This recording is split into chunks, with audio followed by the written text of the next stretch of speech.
So today I wanted to do a video about how to put on foundation, because there used to be a point where I didn't know how to put on foundation, but then I learned that there's not actually a specific way. There's just what suits you best for the type of coverage you're going for and just the type of skin that you have. So yeah, that's what I'm going to show you how to do. I'm probably not going to do it on myself because you won't be able to see much of a difference because I've not got a very good camera, but I'll show you how I do it and where I apply it. So if you're interested in that, then please keep on watching. Thank you.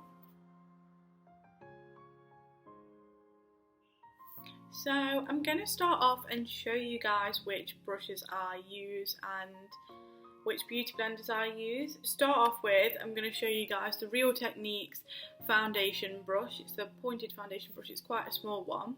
I only really use this to transfer the foundation from my hand to my skin. But I always squeeze a little bit onto my hand and then I'll just get it off there and put it on my face.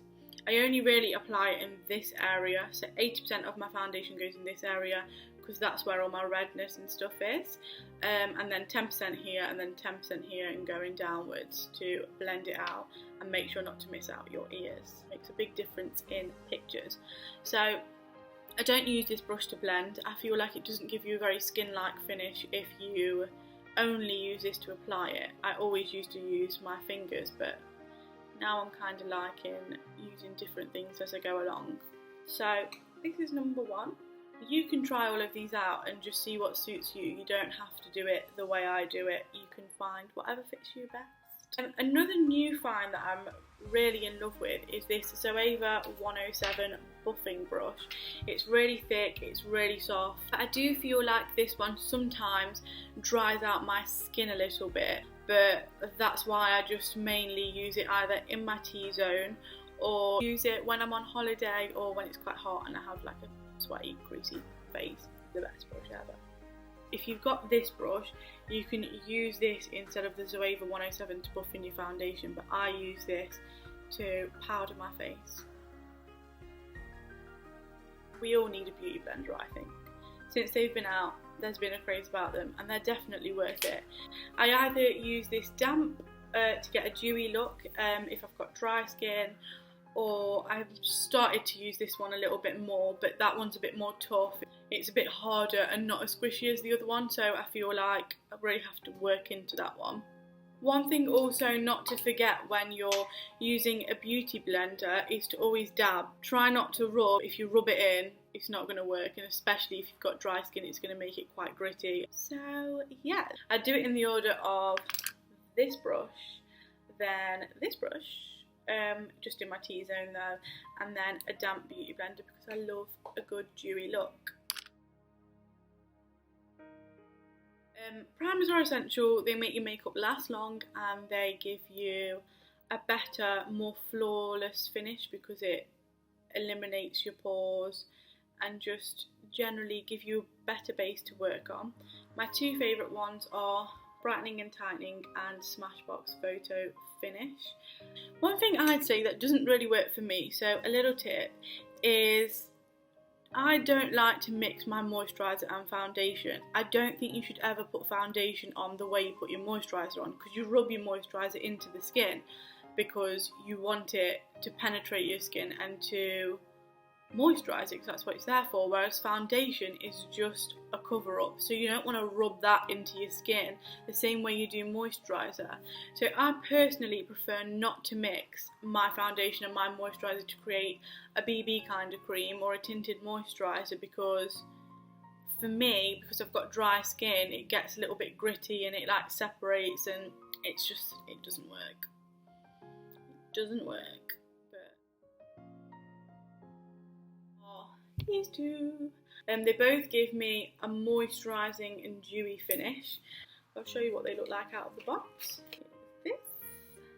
They both have SPF 15 in them, which is good. They're good, they're blendable, and they have a buildable coverage, which I really like about them. Two others. One of them is this Makeup Forever HD foundation.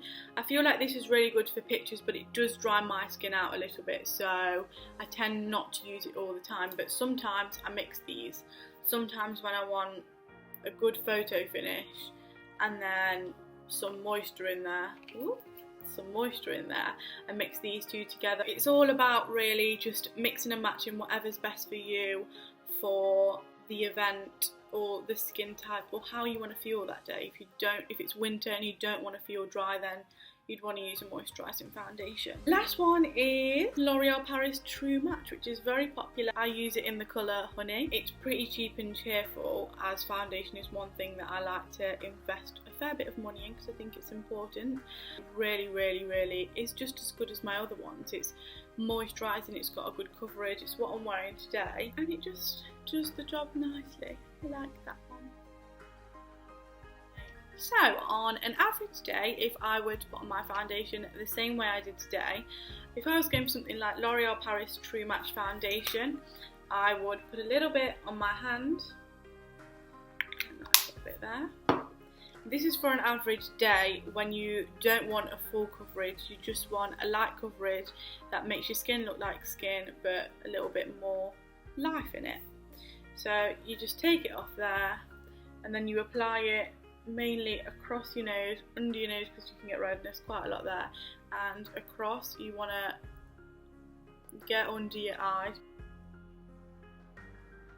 and then blend that all the way down here and here, and make sure you always go under and just get your ears, and then just do the top. Next, in my T-zone, I didn't use this today, which just goes to show you don't need to do all of these steps. You can do whatever works for you. And I just pop it out in my T-zone, and I feel like this really helps for underneath you and your ears. And then I just get my damp beauty blender, especially for this area, and just dab it out. Probably take longer than this, but I look like such an idiot faking it. After your foundation, apply your concealer. One of my old favourites that I use is this Lancôme Corrector Pro palette, which has a corrector, concealer and a powder to set it. The corrector just gets rid of your dark circles, and the concealer makes it look a little bit lighter, a little bit brighter, and then you set it with the powder. And it's really good because it's got the little instructions on the mirror. Another one I've been using recently is this Instant Anti-Age. It's got a weird name, but basically it's Maybelline. It's got some medicine stuff in it. It stops your under eyes from aging, and I really like putting it on with this little squishy thing. It feels so nice. So I'd put that on under my eyes, and then in an upside down triangle going down, and go a little bit across. I would then blend that with a beauty blender out and down, and do the same on the other side. And then I'd use a small fluffy brush. This is a RealTechniques, and this is a deluxe crease brush. To set that, either using the Lancôme setting powder, which is this one, or my Stay Matte powder, and just set underneath. So do it under your eye and in the triangle and across, and definitely in this crease, because this crease gets really a bit greasy and makes my makeup start to melt. And do the same on the other side. So that's properly made it stay put. So yeah, that is my how to apply foundation video with a little bit of concealer in there too. I hope you enjoyed it, and hopefully you've learned something new that will help you for your next makeup look. Thanks for watching.